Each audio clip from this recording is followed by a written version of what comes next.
Hey, what's going on, everyone? I know it's been a while, but I'm back. So, on my first week back since what, July? I'm thinking that this will be a more reflective episode and tell you some of the things that's happened since we last spoke. Trust me, I haven't totally forgotten about you or killed this project, but life just kind of got to me. As you guys know, I've been bartending as my main gig, and the schedule's been a little rough. The late nights, the fucking absolute morons who come in and are so picky. It's like, I want a dirty martini, but not too dirty, but dirty enough. And God forbid you put one drop too much. Fucking rich people come in asking for the weirdest shit, you bend over backwards to make it, and they'll still leave you a tip that wouldn't even buy you a fucking gumball. I had one person asking for a dirty martini with cranberry juice. They sent it back to me 3 times because it tasted wrong. Yeah, no shit.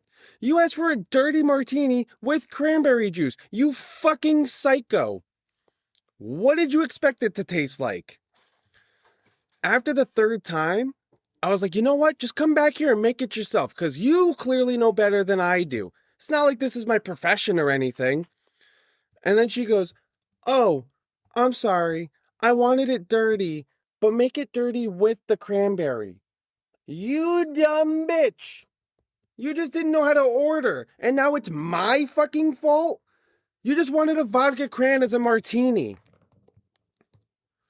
And yeah, some people are great, but when you're dealing with people who go, can I have a different wine glass? This glass is making the wine taste weird.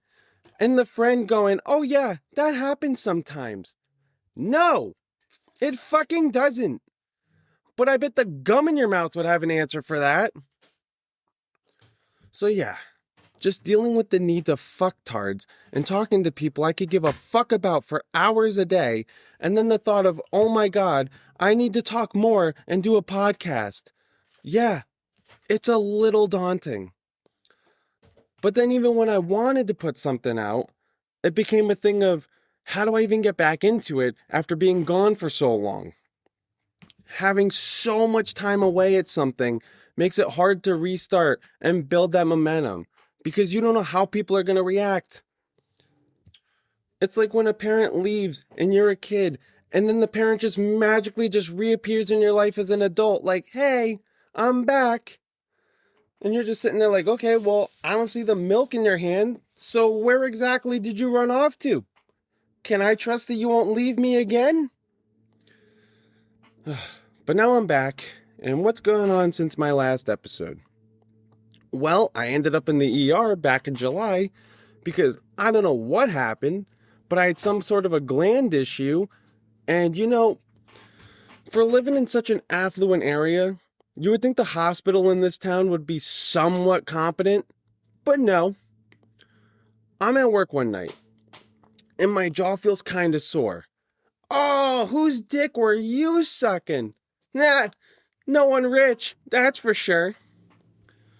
But I still have my wisdom teeth, which, if you know me, makes perfect sense considering the big mouth that I have.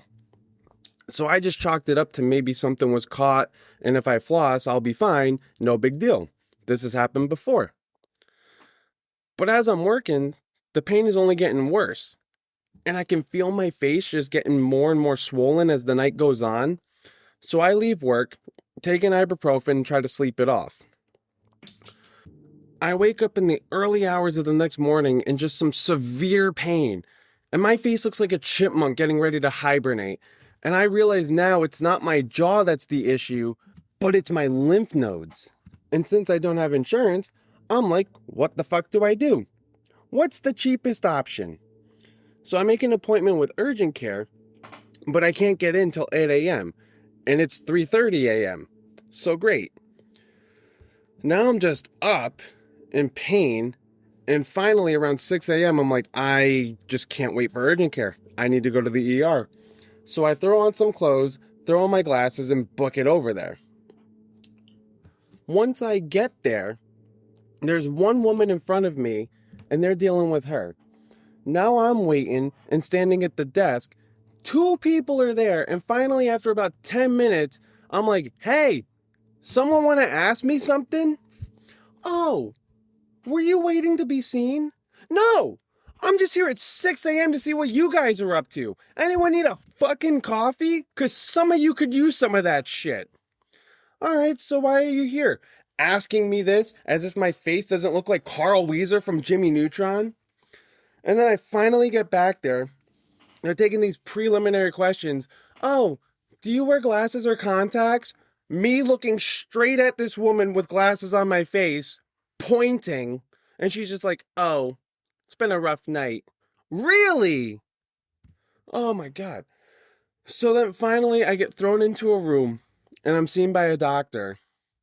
But no one knows what's going on. Granted, they didn't ask me what my habits were. All they did was care about if I'm sexually active and if I left the country. And since I don't have insurance, they were going to give me a CAT scan. What's a CAT scan going to do? Oh, well, we just want to be thorough. And we can't give you any pain meds until we know what we're dealing with, so we know how to treat it. Great. But I can tell you that I have some sort of a gland infection. So why don't we start with that? No, we want to do XYZ. All right, great. So I do the CAT scan. And now I want my pain meds because my face is so swollen that my cheeks are going numb and my ears hurt. Another 30 minutes goes by and I'm waiting, I'm ringing, and no pain meds. Well, we haven't gotten the results. Well, can someone give me a fucking ibuprofen? Another 20 minutes goes by. Hey, did you guys get those CAT scan results yet? Oh yeah, we got them. Well, was someone gonna tell me? So what's it say? You have swollen glands. Oh really? The bartender diagnosed himself. What are you monkeys doing back there? For living in such an affluent area, you'd think the hospital would have at least one doctor who didn't get their degree from WebMD. So they send me on my way with some antibiotics, and it clears up within a week. Now, a couple weeks later, I end up in Dayton, Ohio for a wedding. And if you have a trip to Dayton, Ohio planned anytime soon, cool, fucking cancel it. So I fly in with my friend, who's also a groomsman. And when we arrive, the groom picks us up from the airport, and the whole ride in, I'm like, wow, now I know where The Walking Dead was actually filmed. Because this place must be the pants the Rust Belt is holding up. But before we get to the hotel, the other groomsman figures that we should go grab some snacks and some water for the room. So we go to the nearest grocery store. And what do we see? Crackhead Chris, just chilling in the parking lot. Just to be met inside with a stationed cop who looks like Michael Jackson, who just looked like they wanted to get the hell out of there. And on our way out, Hooker Haley just strung out, looking like a Sims character going down one end of the street to the other, and just to do what? Get her steps in? So we finally make it to the hotel, just to then meet our new friend, Fentanyl Phil, dumpster diving for his next meal, who became a main side character, as we saw him every night we were there. But Dayton's rough, man. At one point, my friend and I were just like, let's just go see if there's a bar or something. But as we were walking, it just felt like someone was going to come out from behind a corner and grab us. Like, the best thing I saw was a group of 5 women, maybe in their 40s or 50s, doing a drinking trolley. And my first thought was, I would love to be on that company's marketing team. Because how do you get anyone to do that? Oh, welcome to historic Dayton, Ohio, where the fun just never ends. Gym's not necessary because the gunshots will ensure your cardio for the day. But then I realized they were all in heels and drinking, so if gunshots do happen, what's your escape plan? The only thing running will be your mascara. But as shitty as my hospital visit was, Dayton reminded me that things truly could always be worse. Like, people were telling me that in the past 10 years, Dayton has really come a long way, and it's such a much better place than it used to be. And I'm just sitting there like, whoa, what's your definition of bad then? But I can't help but think that this is all perception based. Like, my view of good is where I've lived in Connecticut and Rhode Island. My privilege is the fact that I didn't grow up or live in a crime and drug fueled chaotic city. So in many ways, maybe Dayton is on its way up, and I should have taken a moment to reflect that not every area is as safe as what I grew up and lived around. And you know what? As much as I bitch and complain, things could always be worse. I mean, right now, am I necessarily happy with the fact that I thought bartending would be my full-time gig, living paycheck to paycheck, no benefits, and always stressed if I can make my bills? Not really. I thought this would just be a stopgap until I found my next role. But I'll tell you what, it's a lot better than being totally unemployed like I was a year ago at this time. So at least now I can say I have a job.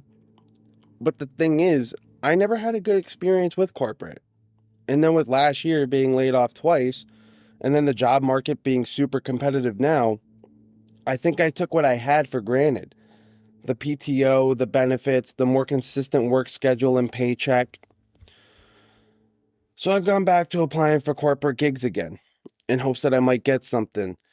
And I've had a couple interviews.